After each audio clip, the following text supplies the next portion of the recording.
hungry, but then also juggling that with the student life. Was that the hardest thing you faced, or were there other issues in prep which you had to deal with?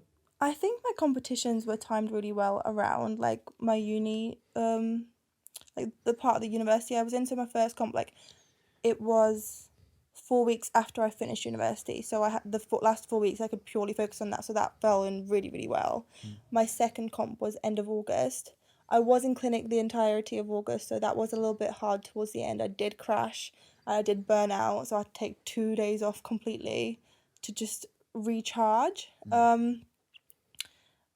And then the nationals, it was just as the year started, so it wasn't as intense. So I think in terms of time-wise, I got quite lucky or quite tactical in a way of when I decided to compete. So that was good. But what was the initial question? Was the student life? The struggles you faced in prep, what would you say they Oh, were? Was the it the biggest juggling the struggles. student life, or being hungry, or having fog? Well, what did you call it? Fog Prep- brain. Fog brain. Prep brain fog. What would you say the biggest struggle for you was, and how did you overcome it? The biggest struggle, oh my god, there's so many struggles you go through. I think it's when you reach your limit and you really hit a wall, like pushing through those days, because your energy comes in waves, and like it's like for example running, like you get that second breath of air and you kind of keep going. When you really hit a wall, like 3 weeks out of the nationals, I hit a wall like physically and mentally. Like I was completely burnt out, and I remember I was like, I don't know whether I'm going to finish this last prep. And I'm a person who's like super competitive, and I'm like, if I set my mind to it, like I'm not going to stop. And I remember my friend Meg, who I live with, she was like, Ev, don't take this the wrong way, but you look like you're really struggling. And I was like, I can't take that the wrong way. I am really struggling. Like, I'm really struggling. Like, any spare moment I would get, I would just snap. Like, I did not have the mental power to get through the day. I did not have the physical power to get through the day. I got through prep, like the last few weeks of prep, by power naps. I was in clinic one day, and I was so exhausted. I put my head down on the table, and my clinic tutor goes, Ev. I look up, half asleep. She goes, 15 minutes later, like. I look up and she goes, go into room 8 or whatever. I'll give you 50 minutes, take a power nap and come back. And I was like, thank you.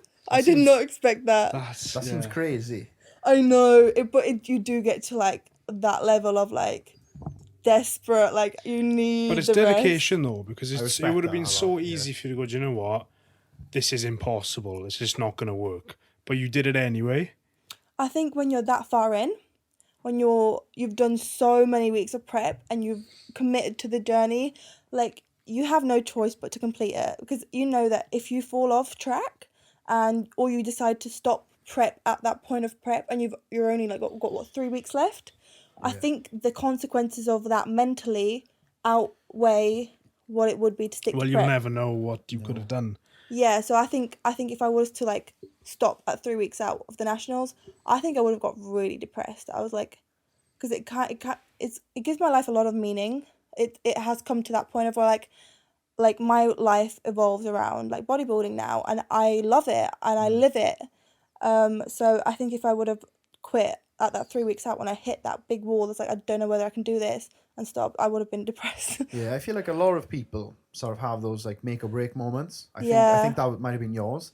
Do you know where they come to an obstacle and they're like, this is going to really test who I am, my character, and like what I've got in me, like the grit. And I think those moments, I think, are very important, especially to someone who's ambitious and wants to win and is such a competitor like yourself. I think you've sort of learned a lot more about yourself from that struggle than any success you've had. Yeah, I remember that week I would just have like random mental breakdowns here and there. I got a message from my coaches while I was in an doing my work clinical experience in an NHS clinic, and they told me what my refeed was going to be that week. You must have been chuffed. No, the opposite. I walked into the disabled toilets, I cried, collected myself back together. I was like, okay, I need to go back in. Why was it not much? Oh, no, it was just like, because I would like when you're not that close from the comp, your refeeds are like 5 guys, and you're like, yes, I get a 5 guys this weekend, right? Amazing. Then you get close, and it's like sweet potatoes mashed together with creams of rice, and you're just like, this is what I get to treat myself with this weekend. That sounds amazing. To be fair, when I tried it, it was pretty good. Yeah. But when I got told that, I was like, I wanted to cry, and I did walk into the bathroom and I cried, and I Were was you like, expecting a lot more? I just wasn't expecting that. Yeah. I was just like, what? That must be so tough. It's like just wanting, because obviously myself and Alex, we haven't competed in anything to do with bodybuilding where you have to be such a minute. I don't think I've ever been under 30% body fat. It's good. It's good. I'm fat and happy. Who cares? So obviously that must be hard for you then, because me and Alex, whenever we get like into like a bit of a diet, there's not that much. There's not that much. There's not that much stake on the line. Like there's loads of stake. There's no like. There's no external pressure for us to be like look a certain way. There's more internal pressure. Yeah. Like, oh, I want to look good in the mirror. Yes. So exactly. if we just say no, if I was like, oh, I'm really really hungry, I'll have 5 guys tonight. Matthew will go, oh, do you know what? I got legs tomorrow. I'm gonna have a whole cheesecake tonight. And he does that on a regular basis. By the way. What cheesecake are you going for though? Vanilla. Just cheap Basic. Tesco vanilla. It's No, lovely. to be honest, effective. I am the same. Vanilla cheesecake, just plain vanilla cheesecake is my favourite. However, I will always opt for the most expensive one if I can afford it at the time, because it's just so much nicer. The cheap, I don't know. Anyway, less of cheesecakes. So we can't obviously. I don't know. I'm happy to stay on We the. can refeed and like eat X amount of calories. Obviously, you can't.